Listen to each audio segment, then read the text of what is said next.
상속 문제인데요. 차근차근 읽어보면 갑과 을이 혼인해서 A를 출산했대요. 갑, 을이 원래 부부였죠. A가 있었는데 그 후 이혼했어요. 한편 병과 정이 혼인해서 B를 출산했는데 병과 정도 이혼했어요. 그 이후에 을은 A를 데리고 병과 재혼했대요. 을병 사이에 이제 새로운 법률상 부부상 관계가 된 거죠. 재혼 후 3년이 지나 함께 여행을 하던 중 병이 사망했어요. 병이 사망하고 을은 중상을 입었대요. 많이 다쳤다는 얘기죠. 병의 사망 후 모든 재산을 을에게 물려준다라는 유언이 발견됐대요. 내 재산 다 을한테 줄 거야. 전 재산은 현재 35억 원인 상태예요. 이럴 때 어떻게 되는지 보면요. 보기를 보면서 설명을 해볼게요. 1번. 병과 정의 이혼은 법원을 거치지 않아도 되며 이혼 신고를 해야 효력이 발생한다. 위 사례의 혼인은 모두 법률혼이라고 되어 있네요. 법률상 가족관계 등록부에 부부라고 등록이 되어 있다는 거예요.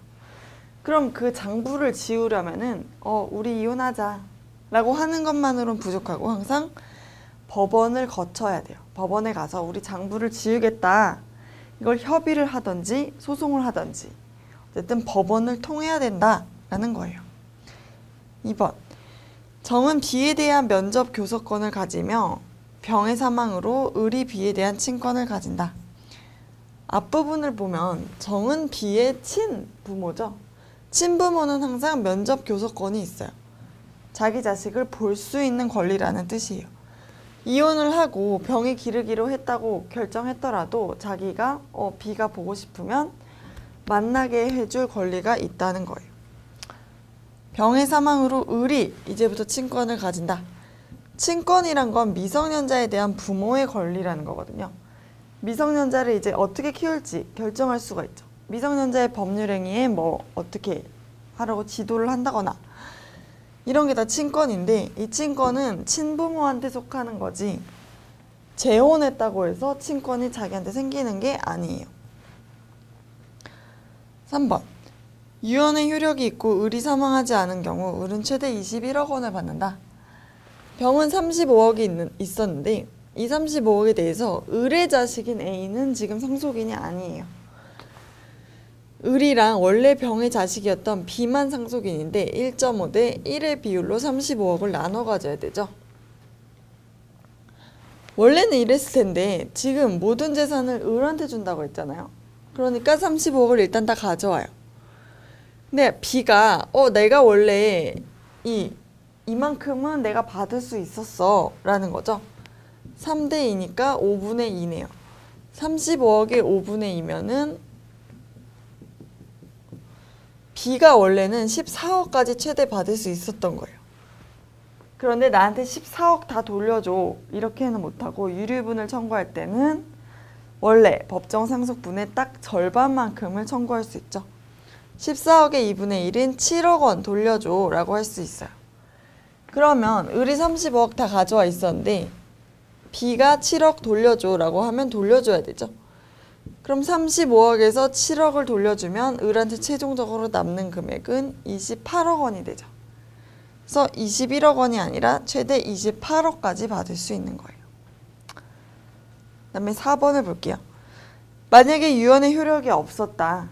을한테 다 주고 싶은 마음은 있었지만 형식을 갖추지 못했다. 이 유언에 있어서는 법은 엄격하게 형식을 따져요. 왜냐면 많은 사람들이 나타나가지고 저한테 전 재산 다 주기로 했는데요. 이러면 상황이 너무 복잡해지죠.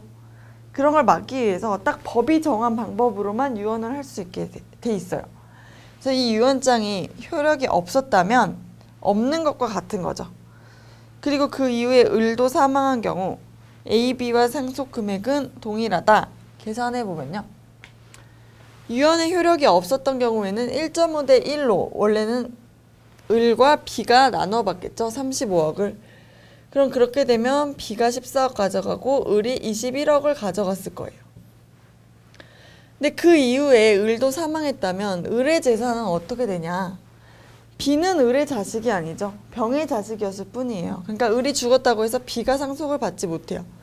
그럼 을이 가지고 있던 돈은 다 A한테 가겠죠. 그러면 A가 을이 가지고 있던 21억을 다 상속받게 되겠죠. 그럼 A의 상속액은 21억이 되고 B가 최종적으로 받을 돈은 14억이 돼서 A의 상속 금액이 B 14억보다 더 많은 상태가 되죠. 동일한 게 아닌 거죠. 틀렸어요. 5번.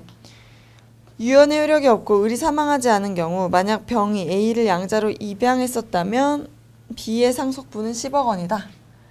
지금 입양하지 않은 상태에서 A는 병과 친족관계가 없었는데 입양을 했으면 병의 자식이 되는 거죠. 똑같은 법률상 자식이 됐어요. 그러면 을과 A, B의 상속분은 다시 1.5 대 1대 1로 계산을 해줘야 되죠. 그럼 3대 2대 2라서 이 경우에는 을은 7분의 3, 나머지는 7분의 2씩 가져가요. 그럼 지금 상속액이 35억이었으니까 만약에 이 양자로 입양을 했다면 을은 15억, 나머지는 10억씩 가져갈 수 있는 경우가 되겠죠. 그래서 다시 읽어보면 유언의 효력이 없고 을이 사망하지 않은 경우고 병이 A를 입양한 경우라면 B의 상속분은 10억이 된다. 맞는 말이죠. 10억이 돼요. 그래서 정답은 5번이 되겠습니다.